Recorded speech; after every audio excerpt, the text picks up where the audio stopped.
नमस्कार दोस्तों। आज हम बात करने वाले हैं भारत के इतिहास की एक बेहद रोमांचक और प्रेरणादायक कहानी, आंग्ल मैसूर युद्धों की।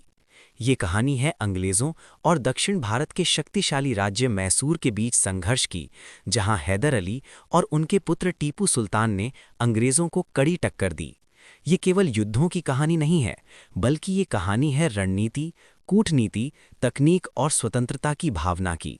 इस वीडियो में हम चारों युद्धों को विस्तार से समझेंगे और जानेंगे कि आखिर कैसे अंग्रेज़ों ने धीरे धीरे मैसूर पर कब्जा कर लिया। तो चलिए शुरू करते हैं। मैसूर का उदय। मैसूर राज्य दक्षिण भारत में तेजी से उभरती हुई शक्ति था, खासकर हैदर अली के नेतृत्व में। हैदर अली मूल रूप से सेना में थे, लेकिन अपनी योग्यता और सैन्य कौशल के दम पर उन्होंने सत्ता हासिल की।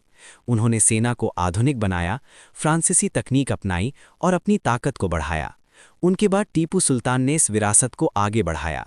टीपू सुल्तान ने न केवल सेना को मजबूत किया, बल्कि अंतर्राष्ट्रीय स्तर पर फ्रांस और ऑटोमन साम्राज्य से संबंध भी बनाए। इस वजह से मैसूर अंग्रेज़ों के लिए सबसे बड़ी चुनौती बन गया। प्रथम आंग्ल मैसूर युद्ध 1767 से 1769। पहला युद्ध तब शुरू हुआ जब अंग्रेज़ों ने मराठों और हैदराबाद के निज़ाम के साथ मिलकर मैसूर के खिलाफ गठबंधन बनाया। लेकिन हैदर अली ने अपनी बेहतरीन कूटनीति का परिचय देते हुए इस गठबंधन को तोड़ दिया। उन्होंने मराठों और निज़ाम को अपने पक्ष में कर लिया और अंग्रेज़ों को अकेला छोड़ दिया। हैदर अली इतनी तेज़ी से आगे बढ़े कि वे मद्रास तक पहुंच गए। अंग्रेज़ डर गए और उन्हें मजबूर होकर संधि करनी पड़ी।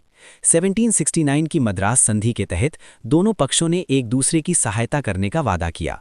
ये युद्ध हैदर अली की बड़ी सफलता माना जाता है। द्वितीय आंग्ल मैसूर युद्ध 1780 से 1784। दूसरा युद्ध अंग्रेज़ों द्वारा वादा तोड़ने के कारण शुरू हुआ। जब मराठों ने हैदर अली पर हमला किया तो अंग्रेज़ों ने उनकी मदद नहीं की, जबकि उन्होंने संधि में वादा किया था। इससे नाराज़ होकर हैदर अली ने अंग्रेज़ों पर हमला कर दिया और कई जगहों पर उन्हें हराया। लेकिन 1782 में हैदर अली की मृत्यु हो गई। इसके बाद उनके पुत्र टीपू सुल्तान ने युद्ध की कमान संभाली और संघर्ष जारी रखा। अंततः 1794 में मैंगलोर की संधि हुई। इस संधि में दोनों पक्षों ने जीते हुए क्षेत्र वापस कर दिए। ये युद्ध बिना स्पष्ट विजेता के समाप्त हुआ, लेकिन टीपू की शक्ति स्पष्ट हो गई। तृतीय आंग्ल मैसूर युद्ध 1790 से 1792। तीसरा युद्ध तब शुरू हुआ जब टीपू सुल्तान ने त्रावणकोर पर हमला किया, जो अंग्रेज़ों का सहयोगी था। इस बार अंग्रेज़ों ने मराठों और निज़ाम के साथ मिलकर एक बड़ा गठबंधन बनाया। लॉर्ड कॉर्नवालिस के नेतृत्व में अंग्रेज़ों ने मजबूत सैन्य रणनीति अपनाई। टीपू ने बहादुरी से मुकाबला किया, लेकिन अंततः उन्हें हार का सामना करना पड़ा। 1792 की श्रीरंगपट्टनम की संधि के तहत टीपू को अपने राज्य का लगभग आधा हिस्सा देना पड़ा। भारी जुर्माना देना पड़ा, अपने 2 पुत्रों को बंधक के रूप में देना पड़ा। ये मैसूर के लिए बड़ा झटका था। चतुर्थ आंग्ल मैसूर युद्ध 1799। ये अंतिम और निर्णायक युद्ध था। लॉर्ड वेलेस्ली ने सब्सिडरी अलायंस नीति के माध्यम से भारतीय राज्यों को अपने नियंत्रण में लेना शुरू किया। टीपू सुल्तान ने इस नीति को स्वीकार नहीं किया और अंग्रेज़ों का विरोध किया। 1799 में अंग्रेज़ों ने श्रीरंगपट्टनम पर हमला किया। ये युद्ध बहुत ही भीषण था, लेकिन अंततः टीपू सुल्तान वीरता से लड़ते हुए शहीद हो गए।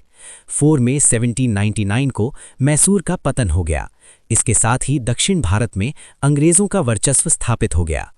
टीपू सुल्तान की विशेषताएं। टीपू सुल्तान केवल एक योद्धा नहीं थे, बल्कि एक दूरदर्शी और नवाचारी शासक थे। उन्होंने मैसूर रॉकेट का विकास किया, अंतर्राष्ट्रीय स्तर पर फ्रांस और ऑटोमन साम्राज्य से संबंध बनाए, प्रशासन और समाज में सुधार किए। उनका सबसे बड़ा गुण था अंग्रेज़ों के खिलाफ अंतिम सांस तक संघर्ष करना। इसी कारण उन्हें मैसूर का शेर कहा जाता है। सहायक संधि। सब्सिडरी अलायंस अंग्रेज़ों की एक महत्वपूर्ण नीति थी।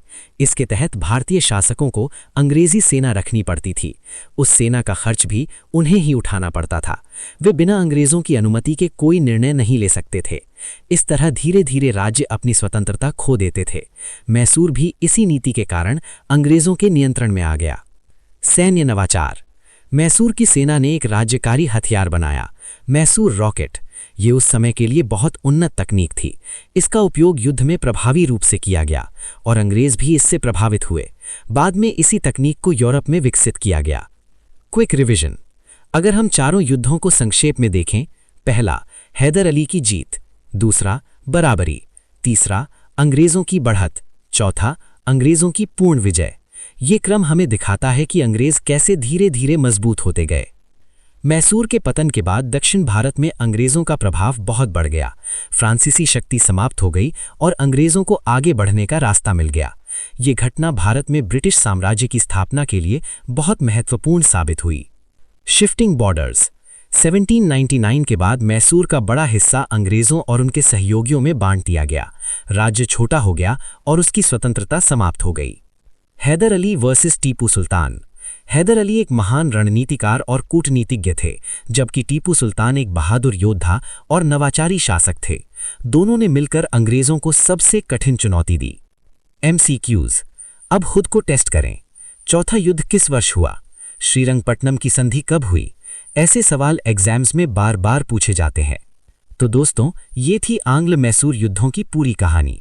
अगर आपको ये वीडियो पसंद आया हो तो लाइक करें, शेयर करें, सब्सक्राइब जरूर करें और अगला वीडियो होगा आंग्ल मराठा युद्ध। जय हिंद।